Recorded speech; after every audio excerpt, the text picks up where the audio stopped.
The alleged superhuman intelligence contacted by Aleister Crowley during his visit to Egypt was named Aiwass, who declared, "I am a god of war and vengeance," and then dictated to Crowley a work called the Book of the Law, which prophesied wars and revolutions, leading to the collapse of Christian civilizations and the dawn of the Aeon of Horus. Crowley's Bible also proclaims the law of Thelema, usually summed up in 3 mantra-like verses. Do what thou wilt shall be the whole of the law. Love is the law, love under will. And every man and every woman is a star. According to another Crowley student, Kenneth Grant, Aiwass is an extraterrestrial from Sirius, the stellar representation of the Egyptian goddess Isis.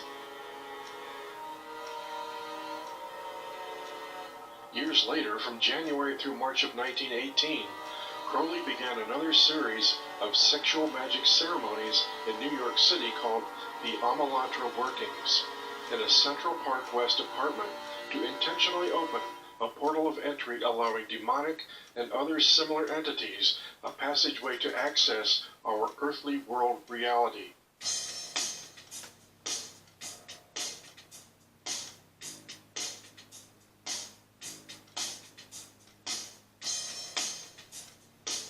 Crowley was convinced that seeking contact with supernatural beings offered the only salvation to the human race.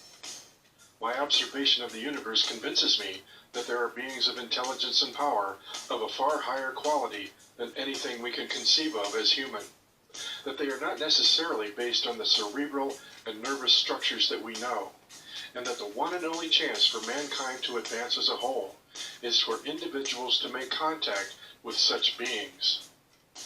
His ritual in New York established contact with an entity called Lam. Lam being a Tibetan word for pathway or pathfinder. Lam was considered to be of interdimensional origin, which was the term then for extraterrestrial. Crowley's drawing of Lam bears a striking resemblance to what has become commonly referred to as the gray aliens. Slight-bodied, big-headed, large, dark-eyed mannequin creatures which are primarily an American phenomenon. And it is interesting to note that all the Lam workings were done in America.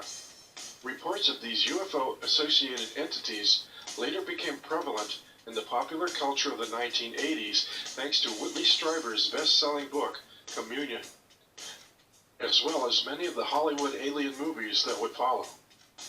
The rift in between the spaces of the stars, created by the Amalantra working, opened a gateway through which Lam and other extra-cosmic influences could enter the known universe, and more specifically, our Earth world reality.